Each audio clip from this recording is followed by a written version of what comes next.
1절부터 6절입니다. 우리 함께 봉독하십니다. 다 같이요. 여호와께서 시온의 포로를 돌려 보내실 때에 우리는 꿈꾸는 것 같았도다. 그때에 우리 입에는 웃음이 가득하고 우리 혀에는 찬양이 찼었도다.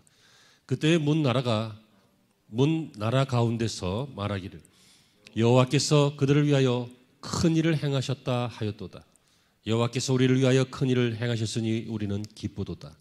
여호와여 우리의 포로를 남방 시내들 같이 돌려 보내소서.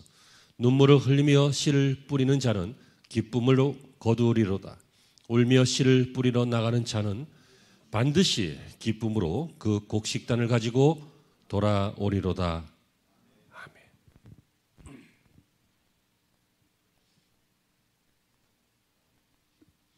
할렐루야. 좋은 아침입니다. 은혜로운 주일 되시기를, 종일토록 하나님의 은혜가 여러분과 함께 하시기를 주의 이름으로 축복합니다. 카포치아라고 하는 유명한 조각가가 있다고 합니다. 이미 유명한 조각가인데 이분이 어느 날 작업을 할 때요, 그 조각할 돌을 옮기다가 그만 이렇게 무너지면서 손이 깔려서 오른손이 그냥 세상 말로 끝장이 나버렸습니다. 여러분, 축구 선수가 발이 끝장이 나면 축구 못하는 것처럼 조각가가 손을 다치면 끝장이 나는 거죠.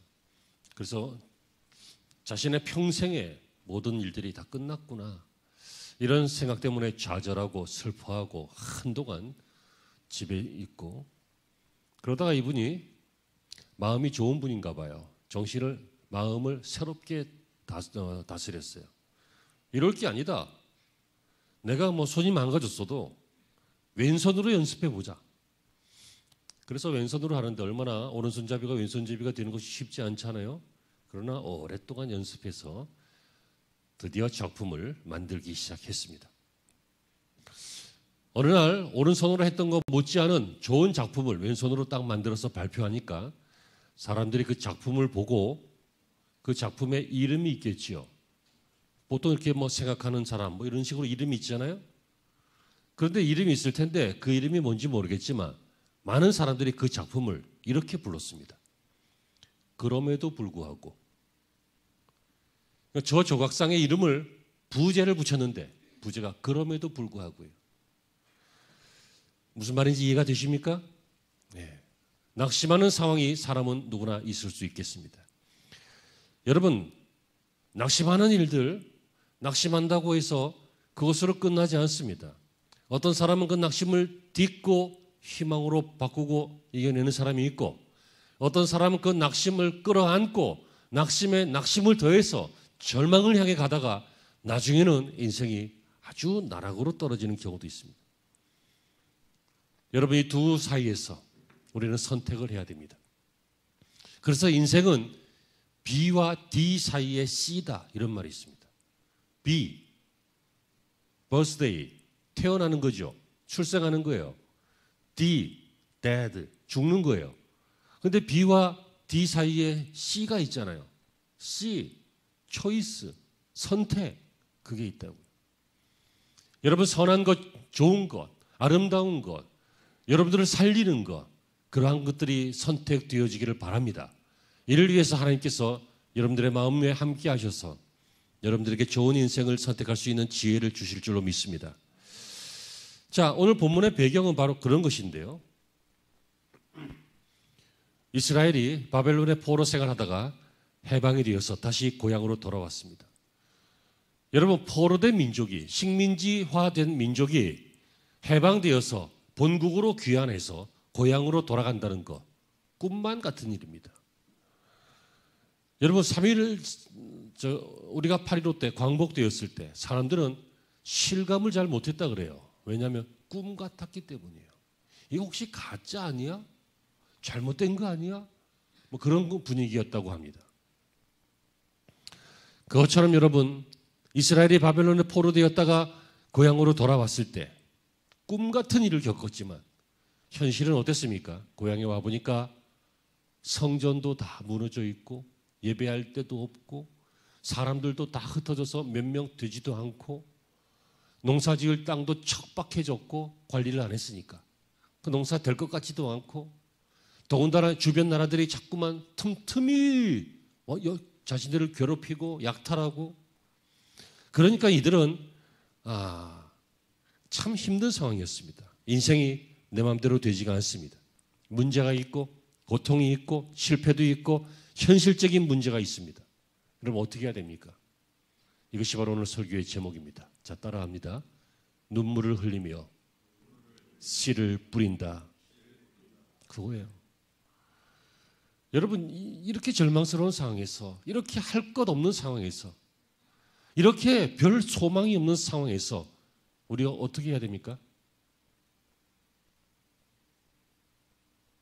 여러분, 가장 쉬운 것은요, 절망하는 겁니다. 가장 쉬운 것은 낙심하는 겁니다. 기분이요, 감정입니다. 그러나 여러분, 오늘 시편 기자는 뭐라고 합니까? 눈물을 흘리더라도 씨를 뿌려라. 그러면 반드시 기쁨으로 단을 가지고 돌아올 것이다. 라고 고백하고 있고 우리에게 소개하고 있습니다. 오늘 아침에 이 은혜가 있기를 바랍니다. 자, 전제할게요. 눈물을 흘리며 씨를 뿌린다. 거의 불가능합니다. 불가능한 거 아니에요. 하지만 거의 불가능합니다. 이걸 전제로 합니다. 여러분, 사람은 울면서 씨 못 뿌립니다. 씨 뿌릴만 하니까 씨를 뿌리는 거죠. 할만 하니까 하는 겁니다. 할 수 없을 때 하는 사람 별로 없습니다. 이걸 전제로 합니다. 그런데 여러분, 주님이 불가능한 거 우리에게 시키지 않습니다. 성경이 불가능한 것을 우리에게 요구하지 않습니다. 많은 사람들이 그렇게 하기 어렵지만 이렇게 하는 사람들도 있는데 소수일지라도 눈물을 흘리며 씨를 뿌리는 사람이 있다. 기쁨으로 단을 거두는 사람들이 있다. 우리에게 이렇게 약속하고 있습니다. 그러면 여러분, 첫 번째, 눈물을 흘리며 씨를 뿌린다라고 하는 말은 하나님의 은혜를 기억할 때만 가능합니다. 여러분, 이거 거의 불가능한 일이에요. 잘 안 돼요. 눈물을 흘리면서 씨를 뿌린다. 힘든 상황에서도, 소망이 없는 상황에서도 씨를 뿌린다? 성전도 회파되고 농사 지을 만한 땅들도 다 망가지고 나라도 적박하고 우리나라 전쟁 끝나고 난 다음에 세계에서 가장 가난한 나라 중에 한 나라 있잖아요. 이런 땅에 무슨 소망이 있습니까? 그런데 거기에 눈물을 흘리며 씨를 뿌린다? 굉장히 어려운 일입니다. 그래서 우리에게 필요한 것이 무엇이라고요? 은혜를 기억해야 돼요. 1절에 여호와께서 시온의 포로를 돌려보내실 때에 우리는 꿈꾸는 것 같았다. 시온의 포로, 말씀드린 바와 같이 유다가 바벨론에 의해서 다 나라가 망하고요. 이제 포로로 잡혀가서 한 70년 동안 포로 생활합니다. 우리나라는 몇 년 했죠? 36년? 두 배 정도 오랜 시간 동안 포로로 그렇게 살았습니다. 하나님께서는 예레미야를 통해서 그들이 70년 후에 바벨론에서 돌아올 것이라고 예고하셨는데 역시 약속대로 그 시간이 지나자 페르시아 왕 고레스를 통해서 바벨론이 무너졌습니다. 그리고 고레스가 이 모든 민족들을 해방시키겠다. 그래서 이스라엘을 1차, 2차로 나누어서 본국으로 해방시켜서 돌려보냅니다. 이 일은 이루어졌습니다. 여러분, 얼마나 기쁘겠습니까? 얼마나 좋은 일입니까? 본문의 저자는 그때 그 감정이 꿈꾸는 것 같았도다 이렇게 표현합니다. 70년 동안 종살이 하다가 노예로 살다가 식민지 백성으로 살다가 고향으로 돌아가게 되었으니까 꿈꾸는 것 같았도다. 그런데 앞서 말씀을 드렸어요. 어떤 일이 생겼어요? 2절에 그때 우리 입에는 웃음이 가득하고 우리 혀에는 찬양이 찼었도다. 그래. 또 우리만 기쁜 게 아니라 2절에 보니까 그때의 문나라 가운데서 말하기를 여호와께서 그들을 위하여 큰 일을 행하셨다. 주변 나라 사람들도 축하하는 거예요. 야, 너희들이 그렇게 오랜 시간 힘들었지만 너희의 하나님이 계시는구나. 너희의 하나님이 너희를 구해내셨구나 하면서 축하해 주었다는 얘기예요. 그런데 어떻게 됐다고요? 축하는 축하고 은혜 받은 건 은혜 받은 거고 지금 좋은 건 좋은 거고 나라가 해방된 건 해방된 건데 현실이 문제란 말이에요. 현실이 무엇입니까? 고향에 와보니 폐허가 되었다는 거예요. 사람 살 곳이 아니라는 거예요. 예배도 못 드리고 거주할 데도 없고 농사질 땅도 없고 겨우 그냥 입에 풀칠하려고 하면 이방인들이 와서 또 뺏어가고 도무지 살 수 없는 지경이 되었어요. 여러분, 이 정도 되면 우리는 하나님 앞에 이런 생각을 가질 수 있습니다. 하나님, 우리를 70년 동안이나 할아버지, 아버지, 나, 내 아들, 손자까지 막 고생을 시키더니 아니 우리 나라 하나 못 지켜주셨어요? 아니 돌아오면 좀 살 만큼 살게 해주셔야죠.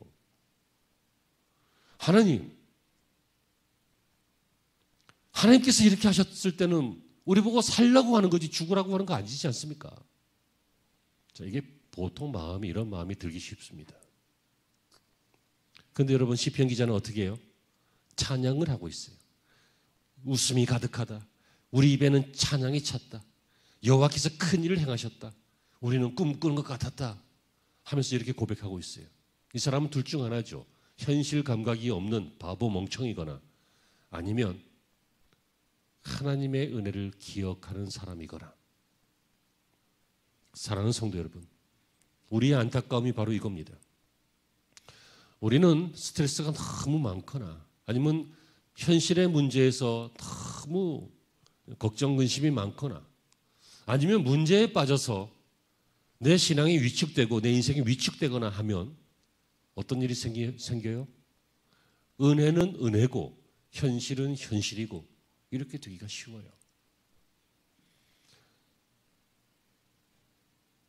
여러분, 우리가 은혜 받은 것이 얼마나 많습니까? 하나님이 우리를 사랑하셔서 우리를 지옥 가지 않도록 우리를 구원해 주시기 위해서 우리의 죄값을 치루어 주시기 위해서 예수님을 보내주시고 그 예수님이 믿어지게 하시고 그 예수님을 믿음으로 우리는 죄사함 받고 천국 가는 사람 삼아 주셨습니다. 이것만 해도 엄청나게 큰 은혜입니다. 그러나 그 이후로도 하나님께서 은혜를 주셔서 우리 안에 은혜가 있게 하시고 감사가 있게 하시고 하나님과 사귀는 그 신앙의 삶을 살게 하시고 때로는 못 알아들으니까 때려주시기도 하시고 때로는 때려서 우니까 싸매어 주시기도 하시고 이모 저모로 우리를 양육하시고 끌어주시고 보호해주시고 안아주시고 하시면서 많은 은혜를 주셨습니다. 물에 빠진 놈 건져 놓았더니 보따리 내놓으라고 한다. 이런 속담 아십니까? 물에 빠진 놈 살려달라고 해서 살려줬더니 나 살려줄 때 왜 내 보따리는 안 건져냈냐는 거예요. 그럼 난 지금 어떻게 하냐는 거예요. 그 보따리 안에 돈도 있고 먹을 것도 있고 다 있는데 신분증도 있고 그거 같이 건져냈어야지. 이런 놈은 다시 집어넣어야 됩니다. 가장 중요한 걸 받았어요. 그게 뭐라고요? 은혜를 받았다고요. 은혜. 구원의 은혜, 인생의 은혜, 신앙의 은혜, 은혜를 받았다고. 그런데 현실을 보니까 은혜는 은혜고 은혜는 저쪽으로 일단 킵해놓고 현실을 보니까 이러려고 구원했어요? 이러려고 해방시켰어요? 이러려고 고향으로 돌려보냈어요? 하는 문제가 있더라는 거예요. 이게 흔한 반응이에요. 쉬운 반응이에요. 하지만 이렇게 하지 말고 하나님의 은혜를 기억하라 그거예요. 울더라도 씨를 뿌려봐라. 땅이 척박해도 씨를 뿌려라. 이제는 종이 아니라 자유인이지 않느냐. 이제는 남을 위해서 씨를 뿌리는 것이 아니라 너희들을 위해서 씨를 뿌릴 수 있지 않느냐. 믿어지지 않아도 좀 믿어봐라. 현실감이 떨어지는 얘기 같지만 이 척박한 땅에서도 열매는 맺힐 수 있다. 여러분, 땅이 척박하면 반드시 흉년입니까? 열심히 가꾸고 기경하고 물 주고 거름 주고 돌아보면 여러분 얼마든지 좋은 열매들이 맺힐 수 있습니다. 거기에 하나님께서 때를 따라 비를 내려주시고 바람을 불어주시고 햇볕을 쏟아주시고 그렇게 하시면 여러분 우리는 믿어야 돼요. 뭘 믿어야 되냐면 하나님의 은혜는 그치지 않는다. 그걸 믿어야 돼요. 하나님의 은혜가 없을까 봐 내가 내 인생을 책임지느냐고 얼마나 고단하십니까? 신앙인은 하나님이 베풀어 주신 은혜를 기억하는 사람입니다. 여러분 스포츠를 경기를 보면요. 이 두 팀의 실력이 비슷해요. 전적도 비슷해요. 막 치열해요. 이 팀이 이길 수도 있고 이 팀이 이길 수도 있어요. 그런데 어떤 경기는요. 아주 맥없이 무너지는 때가 있어요. 뭐 그냥 대패를 해버려. 대패를. 뭐 우리나라가 뭐 저쪽에 뭐 방글라데시 이런 팀한테 막 5대0으로 져버리고 막 그런. 이상하죠. 스포츠는 그럴 수도 있어요. 왜냐하면 뭐 예를 들어 뭐 실수를 했다. 그래서 골을 먹혔다. 그러니까 이거를 만회하려고 하면 막 긴장이 되고 그러다 보니까 실수가 막 겹치고 막 안 되는 쪽으로 분위기가 막 가는 거야. 안 되는 쪽으로. 그러면 실력은 비슷한데 막 분위기가 안 되는 쪽으로 막 몰려가요. 그러면 어떻게 합니까? 감독이 작전 타임을 겁니다. 뭐 축구 같은 경우에는 전반전 끝나고 하겠지만 뭐 야구나 뭐 농구나 뭐 배구나 이런 거는 그 사이사이에 감독이 삑 해가지고 작전 타임을 요청합니다. 그리고 뭐라고 합니까? 뭐 지금은 새로운 작전을 가르쳐 주지 않아요. 안 되는 거 그런 거 하지 말고 잘할 수 있어. 너 이렇게 해. 할 수 있어. 지금 분위기 왜 이렇게 다운돼? 자 일어나 하면서 뭐라고 합니까? 영적 분위기를 차단시키고 새로운 분위기를 만들어줘요. 내면의 분위기를 새롭게 만들어준다고요.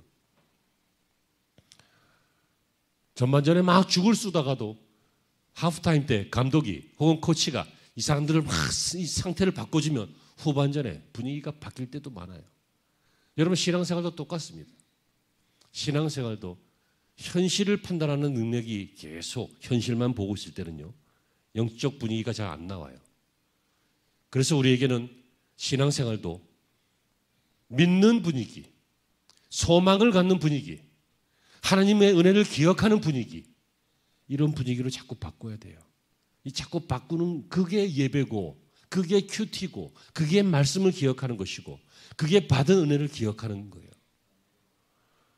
여러분 공부했던 거 공식 잘 기억나고 옛날에 있었던 사건 사고들 잘 기억나고 앞으로 스케줄 잊어먹지 말고 잘 기억하는 기억력을 말하는 게 아니에요. 영적 민감도를 말하는 거예요. 하나님이 여러분들에게 주셨던 좋은 것들 여러분 놓치지 말고 잊지 말고 기억하는 인생이 되시기를 축복합니다. 영적인 작전 타임이 필요합니다. 기억하는 시간, 하나님이 주신 은혜를 기억하는 시간. 그 사람은 울더라도 씨를 뿌릴 수 있습니다. 두 번째로 눈물을 흘리며 씨를 뿌린다. 이 말은요. 눈물을 흘리며 씨를 뿌린다. 이 행위 자체가 하나님을 믿기 때문에 할 수 있는 것인데 눈물을 흘리며 씨를 뿌린다는 것은 하나님을 믿기 때문에 하나님께 기도하는 것입니다. 오늘 4절에 여호와여 우리의 포로를 남방 시내들 같이 돌로 보내소서. 굉장히 의미심장한 말입니다. 이들은 이미 포로에서 풀려나서 돌아왔어요. 그런데 또 우리의 포로들을 남방 시냇물 같이 돌려보내소서. 이 말은 1차로만 귀환했지 2차 귀환까지 또 남아있기 때문이에요. 그러니까 아직도 지금 바벨론에는 다 돌아오지 못한 히브리 사람들이 많이 있어요. 그런데 이들을 남방 시내들 같이 돌려보내소서 이렇게 말하고 있어요. 남방 시내는 유대 지역 남쪽에 있는 그 네게브라고 하는 지형인데 이스라엘은 우기가 있고 건기가 있는데요. 이 네게브 지역은요. 건기에는 거의 사막이에요. 바싹 말랐어요. 그런데 우기가 돌아오면 이 시내들의 비가 내리기 시작하면 이 비들이 흘러서 시내가 되고 시내가 흘러서 강이 되면서 그 지역이 아주 풍성한 그런 땅으로 바뀌어요. 그래서 풀과 나무가 이렇게 잘 자라는 그런 곳이 돼요. 그러니까 여호와여 우리의 포로를 지금 바벨론에 남아있는 그 사람들을 남방 시내들 같이 돌려보내소서라고 하는 말은 하나님 지금 우리의 처해져 있는 이 현실이 이 사막 같지만 그곳에 비가 오면 풍성해지고 풀이 자라고 곡식들이 자라는 것처럼 하나님 지금은 우리가 이렇지만 앞으로는 풍성해지게 하시고 또 우리처럼 저들도 돌아와서 그 풍성한 삶을 살게 해 주옵소서라고 하는 회복을 위한 기도예요. 눈물을 흘리며 씨를 뿌리는 사람은 회복을 위한 기도를 한다는 거예요. 회복을 위한 기도가 눈물을 흘리며 씨를 뿌리는 거예요. 자식 잘 되게 해주세요라고 기도하지 마세요. 자식 출세하게 해주세요라고 기도하지 마세요. 여러분 자식 행복하고 건강하게 해주세요. 부자 되게 해주세요라고 기도하지 마시고 하나님 우리의 자녀들을 남방 시내와 같이 풍성하게 회복되게 하여 주옵소서라고 눈물을 흘리며 기도하세요. 여러분, 그 안에 다 들어있어요.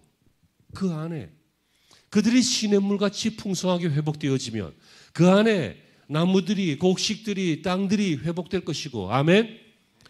여러분, 그 안에 남들에게 사랑받고 존경받는 일들도 포함될 것이고, 메마른 사막 같지 않을 테니까 그 안에 부와 풍성도 있을 거예요. 제발 좀 수준을, 제발 좀 레벨을 좀 키워서 자녀를 위해서 우세요.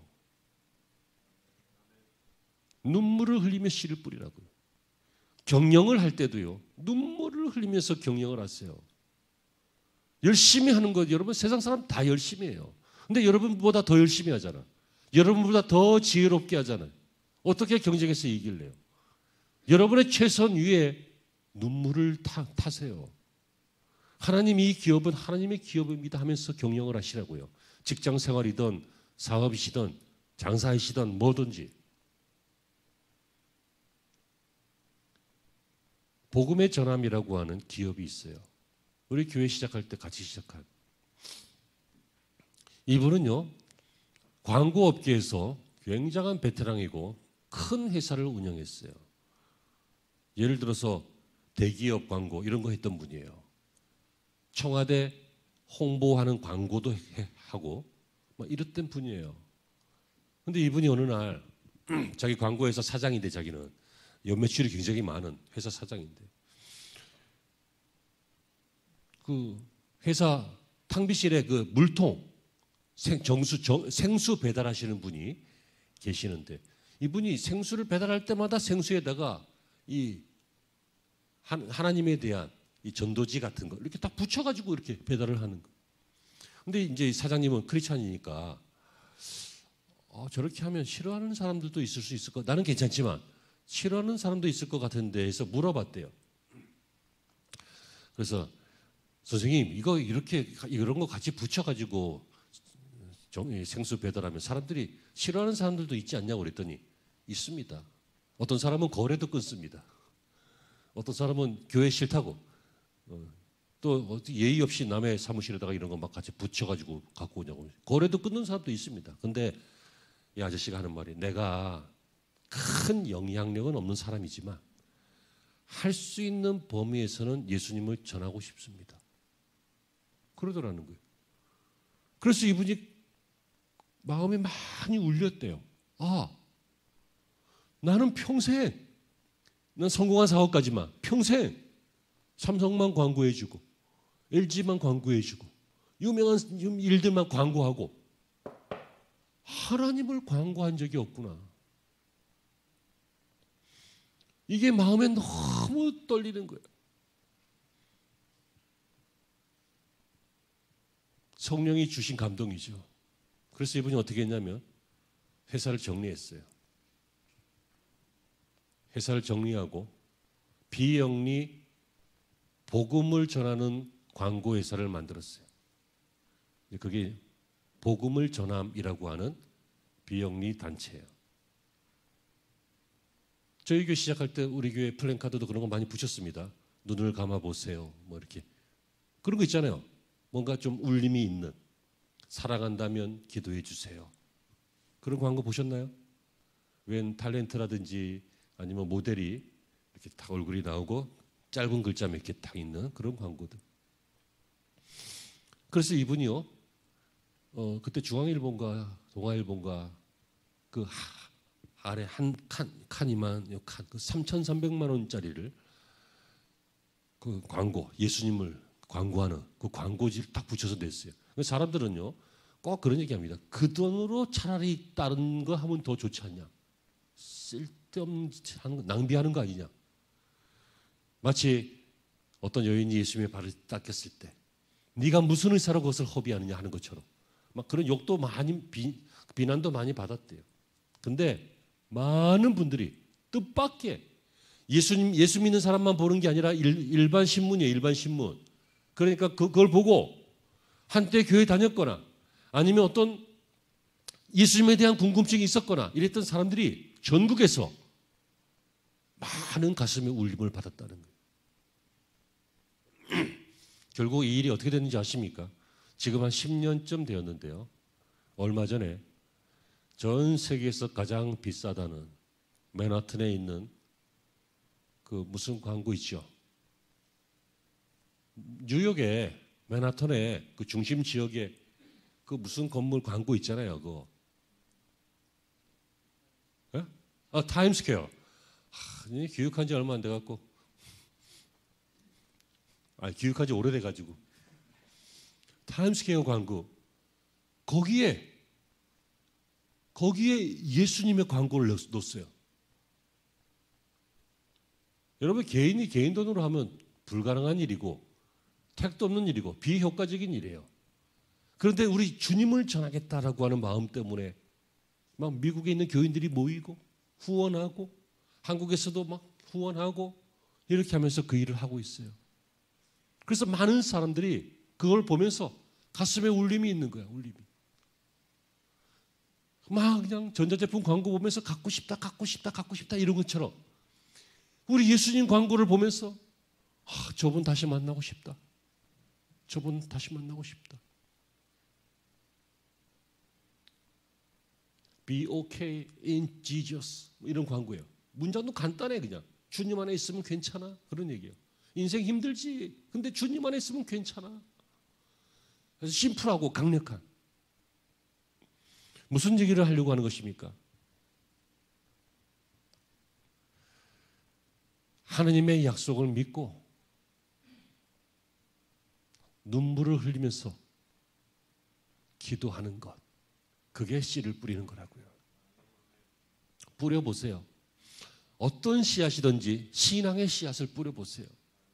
자녀를 위해서 눈물을 흘리던, 기업을 위해서 눈물을 흘리던, 이 나라와 민족을 위해서 눈물을 흘리던, 무엇인가 소중한 것을 위해서 눈물을 흘리던 그 눈물을 흘리면서 씨를 뿌려보시기를 바랍니다.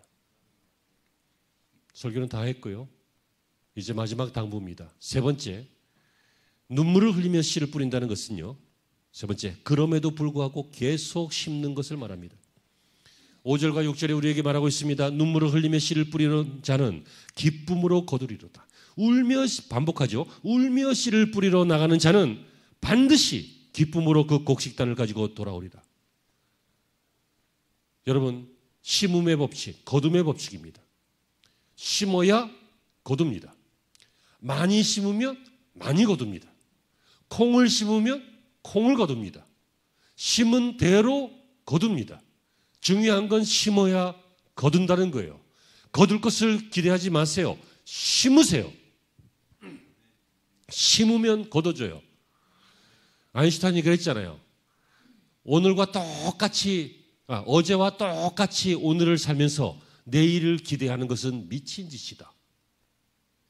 어제와 똑같이 오늘을 사는데 내일을 기대한대. 기대할 거 없어요. 왜요? 똑같으니까. 그건 미친 짓이래요. 여러분 그렇습니다. 그러나 오늘 무엇인가 심었고 많이 심었던 적게 심었던 심었고 눈물로 심었고 믿음으로 심었고 신앙으로 심었다면 그때 내일에 대한 소망이 있는 거예요. 여러분 아무 근거 없이 갖는 소망을 뭐라 그래요? 망상이라 그래요. 망상.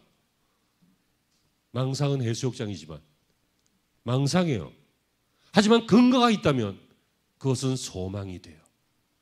사랑하는 성도 여러분, 속이지 마십시오.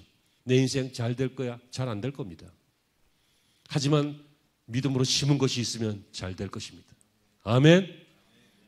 좋은 날이 오겠지. 뭘 좋은 날이 와요? 똑같아요. 살다 보면 쥐구멍에도 볕들 날이 있다고요? 여러분 한 번 볕이 안 드는 쥐구멍은 영원히 볕이 안 들어요. 다른 쥐구멍을 만들어야 돼요.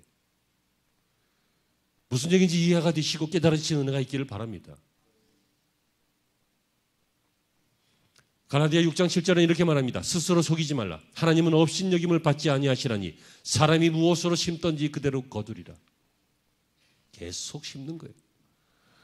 오늘 본문에 보시면요, 참 이해가 되기 어려운 말이기도 할 수도 있지만 눈물로 씨를 뿌린다, 이 표현 왜 눈물을 흘립니까? 씨 뿌리는 게 힘들어서가 아니에요. 씨 뿌리는 게 그렇게 어려워서가 아니에요. 물론 고단하고 수고스러운 일이지만 씨 뿌리는 거 할 수 있어요. 하다가 허리 아프면 좀 쉬었다 하면 되지. 씨 뿌리는 거하고 눈물 흘리는 거하고는 별개의 사건이에요. 씨를 뿌려야 되는데 눈물 흘릴 일이 생긴다는 거예요. 다시 말하면 믿음으로 기도해야 되는데 눈물 흘릴 일도 생긴다는 거예요.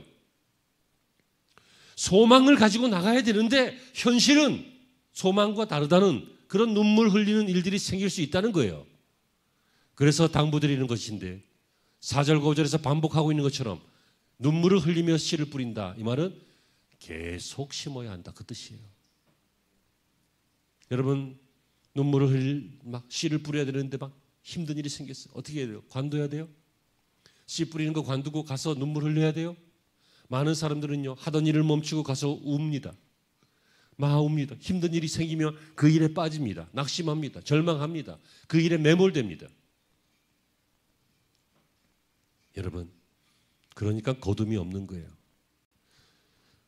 성경을 보시면요 많은 사람들이 고난을 받았지만 그 고난 중에서도 계속 심었어요. 그래서 거두었어요. 아브라함 보세요. 고향을 떠나서 그 약속의 땅을 향해서 가는데요. 계속 고난이 많았어요. 하지만 아들을 얻었어요. 그 늦은 나이에 민족의 아버지가 되었어요. 심는 거예요. 요셉은 노예가 되었어요. 감옥에 갇혔어요. 팔려가서 고난을 엄청나게 당했어요. 그러나 늘 하나님의 약속을 믿고 심었어요.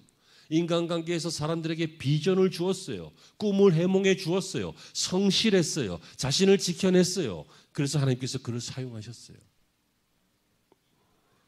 바울은 수많은 비난이 있었고 위협이 있었고 많은 어려움이 있었지만 복음을 심었어요. 그래서 소아시아에 많은 교회들을 세웠고 많은 사람들을 구원시켰어요.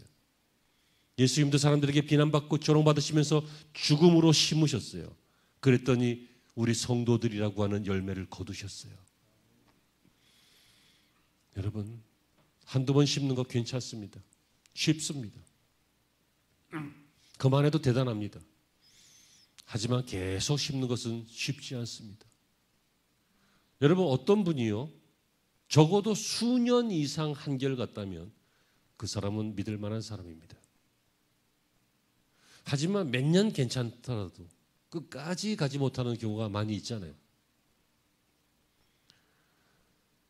여러분 몇 년 이상 혹은 수십 년 이상 심다 보면 그 사이사이에서도 거둘 것이고 그러나 마지막에는 반드시 오늘 성경이 말하고 있는 것처럼 반드시 기쁨으로 단을 가지고 돌아오게 될 줄로 믿습니다. 사랑하는 성도 여러분, 우리는 오늘 참 하기 어려운, 듣기 어려운, 수긍하기 어려운 말씀을 들은 것 같습니다. 왜냐하면 어떻게 사람이 눈물을 흘리면서 씨를 뿌리느냐, 울 일이 있는데 어떻게 씨를 뿌리느냐. 그러나 이 말의 뜻은 하나님의 은혜를 기억하면 뿌릴 수 있다. 또 하나님을 믿고 기도하는 것이 뿌리는 것이다. 그리고 잠깐 이렇게 할 뿐만 아니라 계속 이렇게 해야 된다 라고 하는 말씀을 받았습니다. 이 말씀을 드리는 이유는 여러분들에게 기쁨의 단이 약속되어 있기 때문입니다.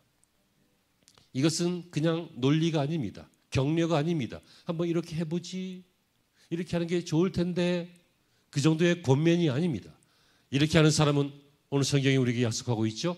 반드시 기쁨으로 단을 가지고 돌아올 것이기 때문입니다.